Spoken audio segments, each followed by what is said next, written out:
बच्चे आओ तुमको मैं बाहों में भर लूं। ओ बाबा क्या आपसे मैं दो बातें कर लूं। हाँ बच्चे आओ तुमको मैं बाहों में भर लूं। ओ बाबा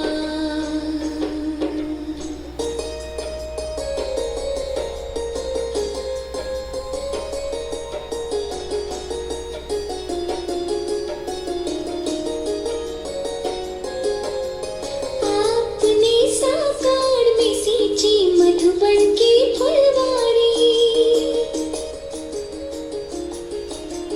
आपने साकार में सींची मधुबन की फुलवारी।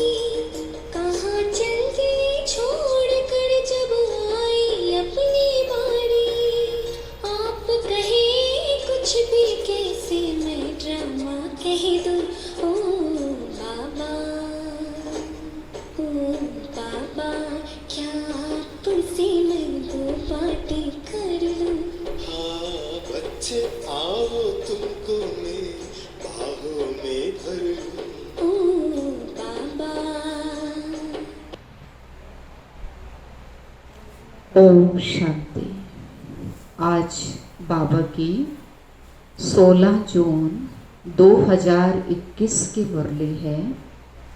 आज की मुरली में बाबा ने बताया, मीठे बच्चे तुम्हारे पास अविनाशी ज्ञान रत्नों का अथाह खजाना है, तुम उसका दान करो।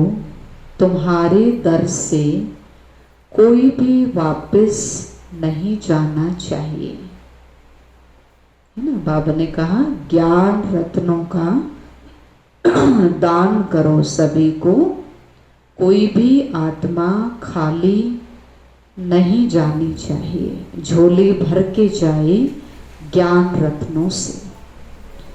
प्रश्न है, सर्व संबंधों की सैक्रीन बाप अपने बच्चों को कौन सी श्रीमत देते हैं।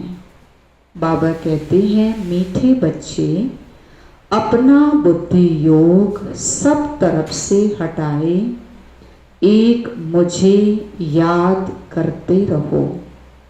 दुनिया की कोई भी वस्तु, मित्र संबंधी आदि याद ना आए, क्योंकि समय सब दुख देने वाले हैं। विश्व का मालिक बनना है तो जरूर 63 जन्मों का हिसाब किताब चुकतो करने की मेहनत करनी पड़े। सब कुछ भूल कर अशरीरी बनो, तब हिसाब किताब चुकतू हो। मैं सर्व संबंधों की सैक्रीन हूँ। बाबा ने कहा, मैं सभी संबंधों की मिठास हूँ। ओम शांति। बाप दादा बच्चों से पूछते हैं कि किसकी याद में बैठे हो। शिव बाबा की। बुलंद आवाज में कहना चाहिए, शिव बाबा की याद में बैठे हैं। तुम बच्चे अर्थात आत्माओं का कनेक्शन है शिव बाबा से। तुम शिव बाबा के बनते हो इन ब्रह्मा द्वारा, क्योंकि शिव बाबा इनके द्वारा ही मिलते हैं। ये बीच में दलाल भी कहा जाता है। तुम्हारा दलाल से कोई कनेक्शन नहीं, यह तो सिर्फ बीच में मार्फत है, लेन देन का। सबका हिसाब किताब बाप से होना है, इनसे नहीं। इनका भी लेन देन परमात्मा बाप से है। ये भी उस बाप को कहते हैं कि बाबा मेरा सब कुछ आपका है। तुम्हें भी एक तो निश्चय यह है कि हम आत्मा हैं, और दूसरा ये भी निश्चय है कि हम आत्माएं अभी परम पिता परमात्मा से वर्षा ले रहे हैं। मनसा वाचा कर्मणा, तन मन धन से हम शिव बाबा के मददगार बनते हैं। ये सब कुछ शिव बाबा को अर्पण किया हुआ है। फिर शिव बाबा डायरेक्शन देते हैं, ऐसे ऐसे यह करो। इनको कहा जाता है श्रीमत। बाप खुद कहते हैं, मैं इस पुराने तन में प्रवेश करता हूँ। यह भी पतित से पावन बन रहे हैं। ये किसने कहा? शिव बाबा ने कहा। ये भी पावन बन रहे हैं, इनका भी मेरे साथ हिसाब किताब है। इनके साथ कोई का हिसाब किताब नहीं। तुम चिट्ठी लिखते हो शिव बाबा केयर ऑफ ब्रह्मा, परंतु माया ऐसी है जो निरंतर याद करने नहीं देती। बुद्धि योग घड़ी घड़ी तोड़ देती है। अगर यही पक्का पुरुषार्थ करेंगे तो फिर दूसरा सब कुछ भूल जाएगा, शरीर भी भूल जाएगा।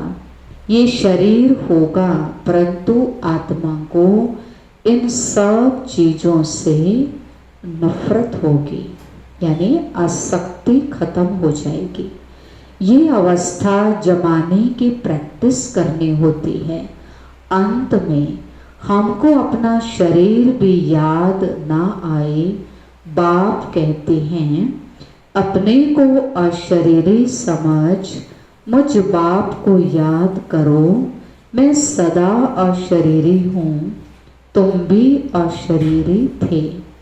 फिर तुमने पार्ट बजाया, अभी फिर तुमको पार्ट बजाना है। ये मेहनत है। विश्व का मालिक बनना कोई कम बात है क्या? मनुष्य ही विश्व का मालिक बन सकता है। ये देवताएं भी मनुष्य हैं, परंतु इनको दैवी गुण वाले देवता कहा जाता। लक्ष्मी नारायण विश्व के मालिक थे। इन्हों को अपने बच्चे होंगे, वही उनको माँ बाप मानेंगे। परंतु आजकल मनुष्य अंधश्रद्धा से इन लक्ष्मी नारायण को त्वमेव माता च पिता कहते हैं। वास्तव में ये महिमा है शिव बाबा की। देवताओं की महिमा गाते हैं। आप सर्वगुण संपन्न, 16 कला संपूर्ण, परंतु उन्हों की पूजा क्यों करते हैं ये किसको नहीं पता। अब तुम ऐसी महिमा नहीं गाएंगे कि तुम मात पिता, हम बालक तेरे। हाँ, तुम जानते हो शिव बाबा वह निराकार परम पिता परमात्मा है। उनसे ही सुख घनेरे मिलते हैं। बाकी जो भी संबंधी आदि हैं, उनसे दुख ही मिलता है। ये तो एक सैक्रीन है बाबा, मिठास है, जिससे सर्व संबंधों की रसना मिलती है। इसीलिए बाबा कहते हैं, मामा काका चाचा आदि सबसे बुद्धि योग हटाए मुझे याद करो। तुम गाते भी हो, दुख हरता सुख करता, सर्व का सदगति दाता। एक ही है, वही हमारा सब कुछ है। लौकिक बाप से भी दुख मिलता है। बाकी टीचर है जो किसको दुख नहीं देते। टीचर के पास जाकर पढ़ने से तुम शरीर निर्वाह करते हो। हुनर सिखाने वाले भी होते हैं, वो सब अल्पकाल के लिए पढ़ाई कराते हैं, टीचिंग करते हैं। बाबा ने कहा,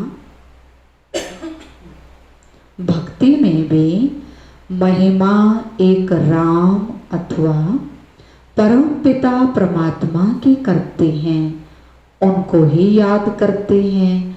वास्तव में भक्ति भी एक की करनी है, वह एक ही तुमको पूज्य बनाते हैं।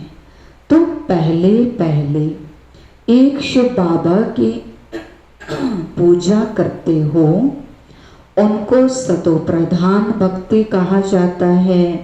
फिर आत्मा भी सतो प्रधान से सतो रजो तमो बनती है। तुम समझते हो हम पुजारी बनते हैं, तुम पहले एक शिव की पूजा करते हो, फिर कलाएं कमती होती जाते। भक्ति भी सतो प्रधान से सतो रजो तमो बन जाती है। सारा ड्रामा तुम्हारे ऊपर ही बना हुआ है।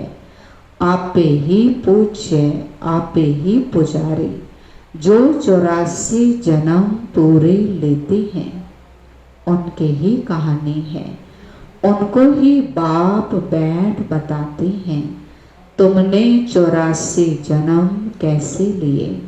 हिसाब ही उनका है। जो पहले पहले पूज्य देवी देवता बनते हैं वही पुजारी बनते हैं।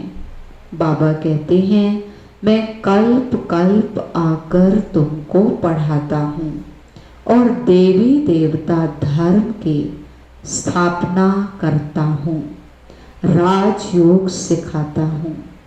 गीता में भूल से कृष्ण भगवानुवाच लिख दिया, भगवान तो एक ही होता है। वह तो कहते ठिक्कर भीतर कण कण में परमात्मा है, परंतु ऐसे तो हो नहीं सकता। भगवान की तो महिमा अपरम अपार है। कहते हैं हे बाबा तुम्हारी गत मत न्यारी, अर्थात तुम्हारी जो श्रीमत मिलती है वो सबसे न्यारी है। बाप को कहते हैं गति सदगति दाता परम पिता परमात्मा, तो बुद्धि ऊपर में जाती है। दुख के टाइम उनकी ही याद आती है। अगर राम सीता बुद्धि में हो फिर तो सारा रामायण बुद्धि में आ जाए। तुम तो पुकारते ही हो उस एक बाप को, सिवाय एक बाप के कोई भी साकारी मनुष्य व आकारी देवता से बुद्धि नहीं लगानी है। पतित पावन है ही एक बाप। कोई भी सत्संग में जाकर यही गाते हैं पतित पावन सीताराम, लेकिन अर्थ कुछ नहीं। ये सब है भक्ति मार्ग का गायन। सब रावण की जेल में है। भक्ति मार्ग में बहुत भटकते हैं। यहाँ भटकने की कोई बात नहीं। बाप समझाते हैं बच्चों को पॉइंट्स बुद्धि में अच्छी तरह धारण करनी है, पढ़ाई रेगुलर करनी है। अगर कोई कारण से सवेरे नहीं आ सकते तो दोपहर को आ जाना चाहिए। किसको तंग भी नहीं करना है। सारा दिन पड़ा है, कोई भी समय जाकर पढ़ना है। ये बच्चियां सुबह से लेकर शाम तक सेवा पर हैं। सारा दिन सेवा स्टेशन खुले हुए हैं। कोई भी आए उनको रास्ता बताना है। पहले पहले तो बताना है विचार करो तुमको दो बाप हैं। दुख में पारलौकिक बाप को याद करते हैं ना। अभी शिव बाबा कहते हैं मामेकम याद करो। मृत्यु तो सामने खड़ा है। ये वही महाभारत लड़ाई है। भल बड़े पदमपति करोड़पति हैं, बड़े बड़े मकान आदि बनाते हैं, परंतु वह रहने थोड़े हैं, ये सब टूट जाने हैं। वो समझते हैं कलयुग की आयु लाखों वर्ष है। इनको कहा जाता है घोर अंधियारा। कोई के पास पैसे हैं, पूछते हैं मकान बनाएं। बाबा कहेंगे पैसे हैं तो भल बना लो, पैसे भी तो मिट्टी में मिल जाने हैं ना, ये तो टेम्परेरी है, नहीं तो ये सब पैसे भी चले जाएंगे, कुछ भी नहीं रहेगा, भले बनाओ। फिर उसमें गीता पाठशाला का प्रबंध रखो, जो तुम्हारे दर पर कोई भी आए उनको भिक्षा ऐसी दो जो उनको एकदम विश्व का मालिक बना दो। तुम्हारे पास अथाह ज्ञान धन है, इतना किसी के पास नहीं है।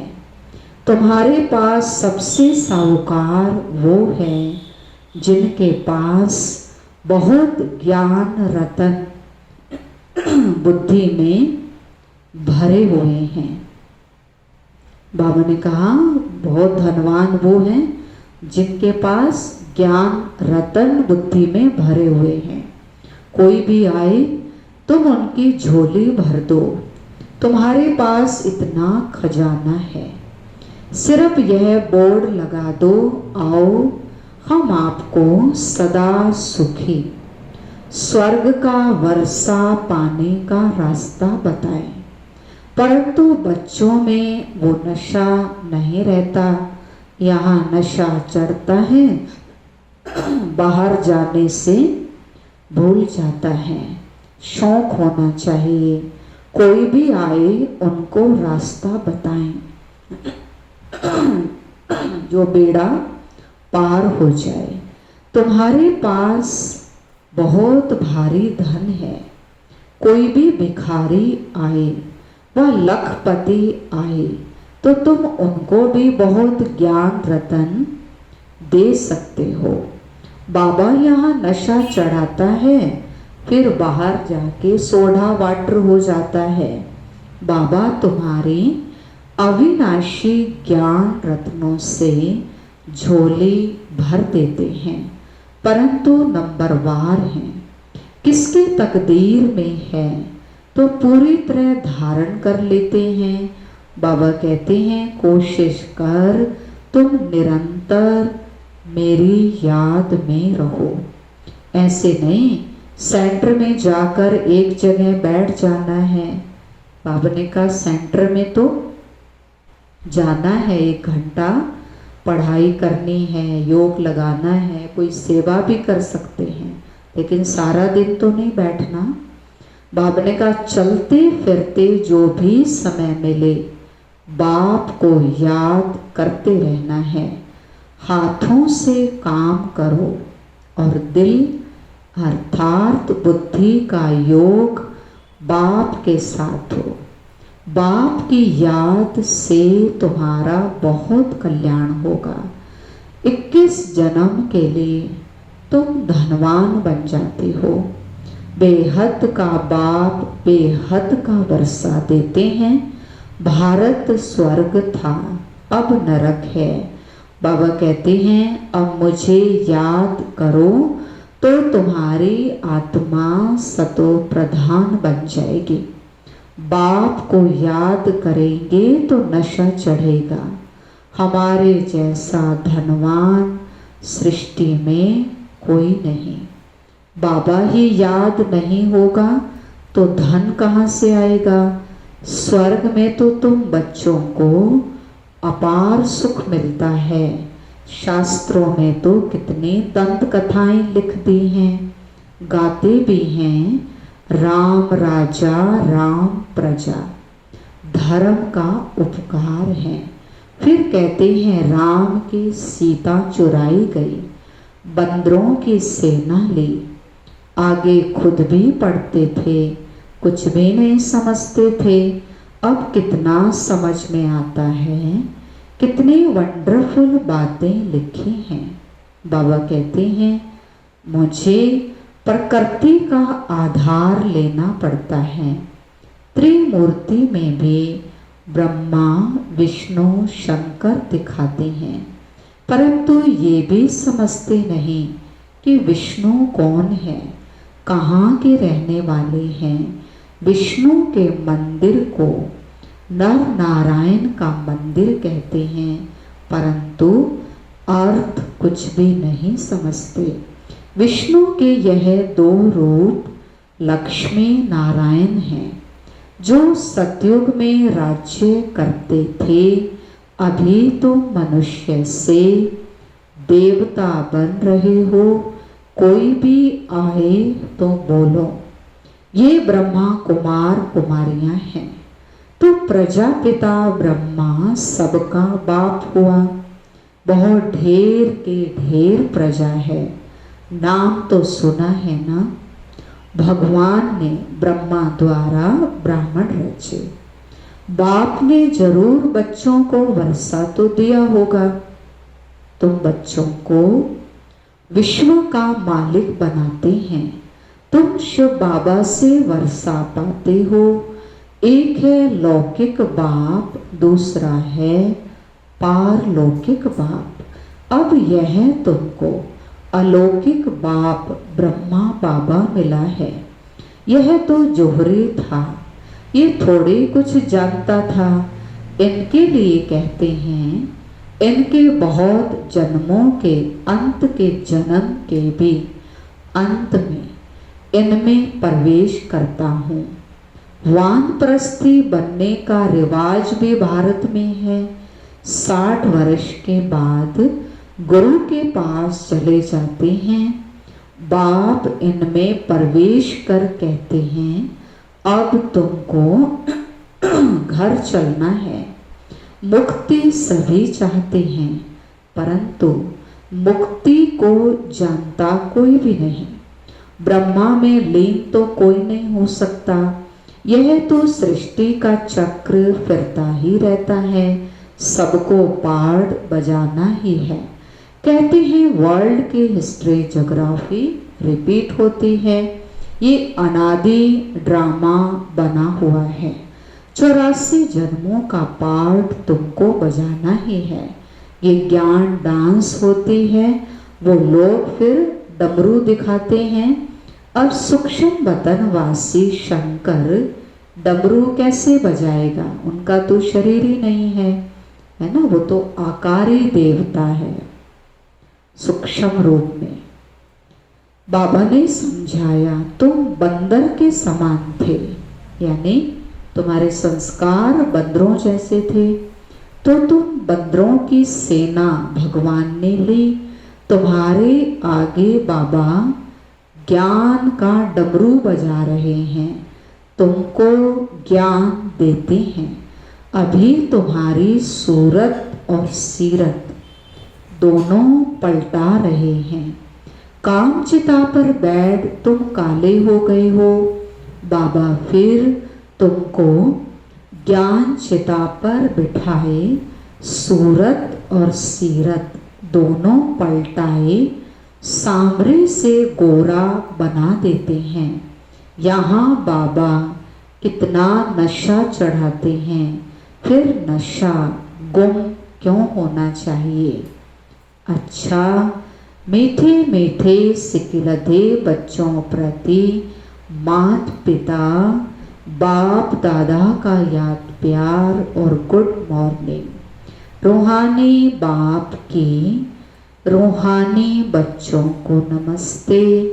हम रूहानी बच्चों की रूहानी बाप दादा को नमस्ते नमस्ते।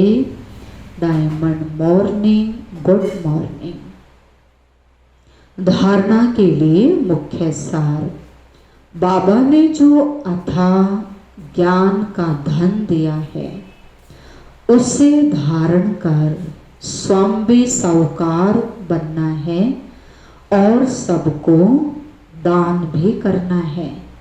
जो भी आए उसकी झोली ज्ञान रत्नों से भर देनी है। बाबा की याद से कल्याण होना है, इसीलिए जितना हो सके चलते फिरते बाप की याद में रहना है। सर्व संबंधों की रचना एक बाप से लेनी है। वरदान दिया बाबा ने, सारे वृक्ष की नॉलेज को स्मृति में रख तपस्या करने वाले सच्चे तपस्वी व सेवाधारी भव।